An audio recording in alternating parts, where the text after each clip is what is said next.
This is Real News Media TV, coverage you can trust. Please like, share, subscribe, and hit the notification bell. Select all for daily news updates. Taxi operator charged for death of Manchester mob victim. Taxi operator Orlando Powell was today charged for the fatal mob beating of a man in Manchester last month. Commander of the Manchester Police, Superintendent Lloyd Darby, says Powell was taken into custody after being identified in CCTV video footage of the mob attack. Darby said Powell was placed before the court today and was offered a $500,000 bail. Shifton Campbell, 62, was attacked and beaten by a mob in Mandeville on May 6 after being pointed out by an unknown individual as someone who had allegedly robbed a man some time ago. He was subsequently found with a bloody nose in the midst of a crowd at approximately 2 p.m. along Manchester Road by police who were on foot patrol. Campbell was taken to hospital where he succumbed to his injuries. A report from the autopsy conducted on Campbell last Saturday indicated that his death was as a result of a blunt force trauma to the head and the neck. Darby used the opportunity to encourage members of the public to refrain from taking matters into their hands and they should instead report issues to the police. Fruit vendor killed in St. Mary, man hospitalized.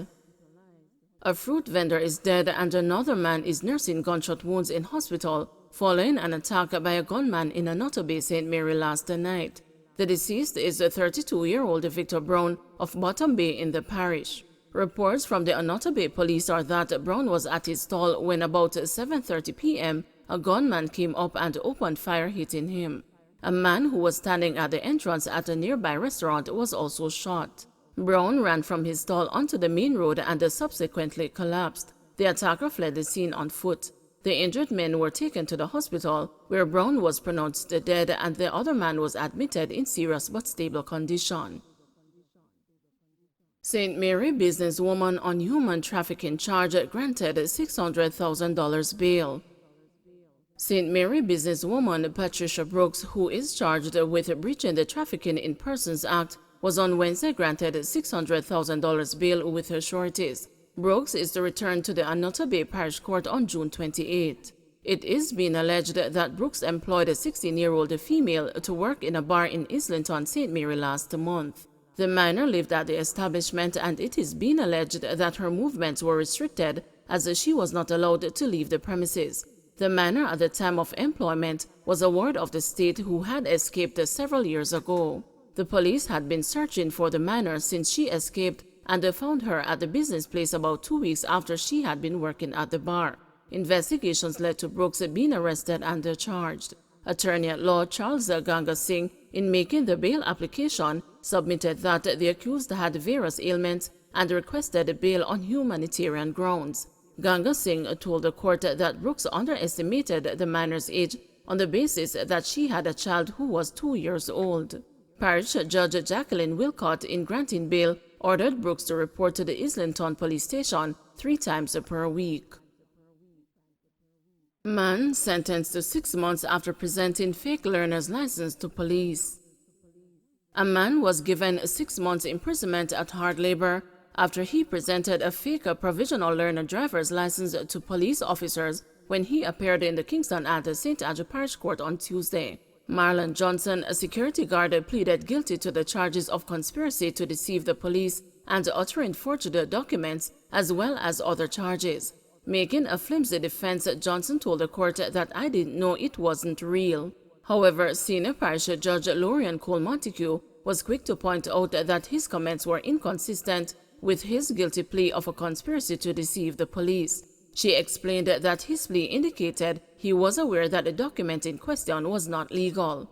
It was also revealed in court that Johnson used the fake document to identify himself to the police who had possession of his Yang motorcycle. It is not to say that the officer go to your house and dig up and find it in the bottom of a barrel, but you uttered forged documents to the police. This is a very dry eye offense, the judge chastised.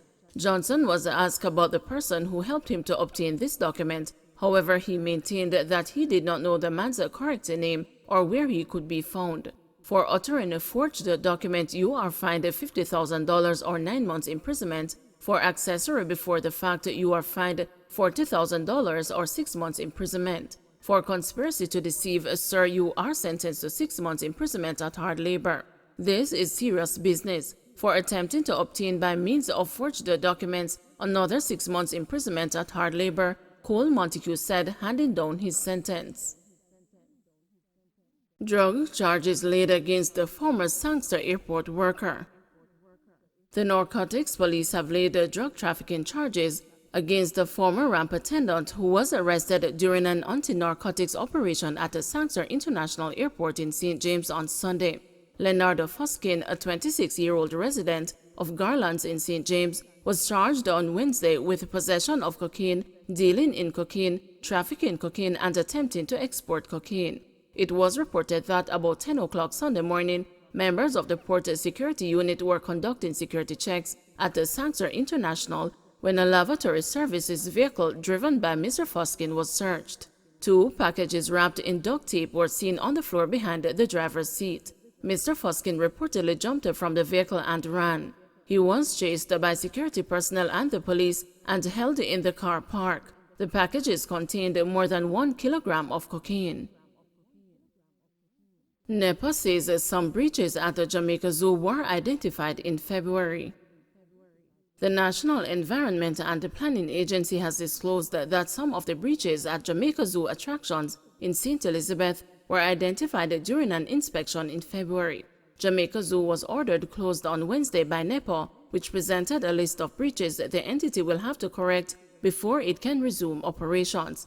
Anthony McKenzie, Director of Environmental Management and Conservation at NEPA, says the agency was allowing the zoo's operator time to address the breaches. He says NEPA took further action following the viral video which showed an employee at the zoo being bitten by a lion. The incident that occurred 2 weekends ago generated and allowed for this action, unfortunately. But at this point, as we've indicated, the issuing of the notice of intention to suspend and the closure of the facility is aimed at ensuring that the proprietor meet the stipulated requirements as outlined in the suspension notice.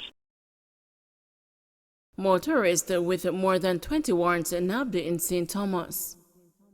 A motorist who had more than 20 outstanding warrants for his arrest for traffic violations was nabbed by the police on Thursday during a snap raid in St. Thomas.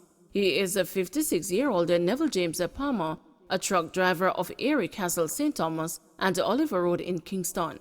The police say Mr. Palmer had more than 20 unpaid traffic tickets spanning a 5-year period and had eluded them. He was arrested at his house in Erie Castle about 2:30 Thursday afternoon. Prairie Larceny Prevention Unit steps up efforts to curb theft. The Ministry of Agriculture and Fisheries, through the Prairie Larceny Prevention Unit, is ramping up efforts to curb the theft of agricultural produce across Jamaica. Addressing farmers at the 8th staging of the St. Anne Agricultural, Industrial and Food Show at the Port Roads Sports Club in Discovery Bay recently, Minister Charles Jr. said that the Prairie thieves, when convicted, face hardened jail time as well as fines of up to $5 million. Charles Jr. said the Prairie Larceny Prevention Unit is exploring several strategies to combat the illegal activity and will be relentless in their pursuit. He indicated that the unit is comprised of personnel who know how to find evidence and create cases to lock away perpetrators.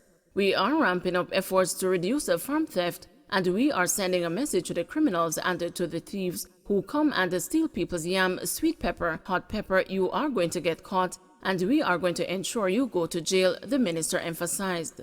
Make sure you understand that when our farmers get up in the morning and put their knees on the ground and dig up the yam hole, it is not for you to come and steal their produce, he added. The minister said he will be working with local and international specialists to make sure that we are not just locking up the small thieves but also the big thieves, Charles Jr. said. The cattle and goats that you are stealing, you aren't just selling it in your community. We know who you are selling it to, and we are going to be very patient. We are going to be very quiet. So when we come for you, you won't even know until you are up behind the bars. This is your last warning, he emphasized. Father arrested for having sexual intercourse with 2 daughters. The Trelawney police have arrested and charged a 43-year-old man for allegedly having sexual intercourse with his 2 daughters, who are both under 16 years old. Reports are that the father had sexual intercourse with the girls each time they visited him in 2019. However, the sisters were reportedly fearful of reporting their father to the police. But accompanied by an adult, they recently reported their father to the authorities. He was subsequently arrested and charged on Wednesday, June 1, following an interview with members of the Center for the Investigation of Sexual Offenses and Child Abuse. He has been arrested, charged, and in custody, a senior member of the Jamaica Constabulary Force told the news. A court date for the father has not yet been set. Don't forget to like, share, subscribe, and hit the notification bell. Select all for daily news updates.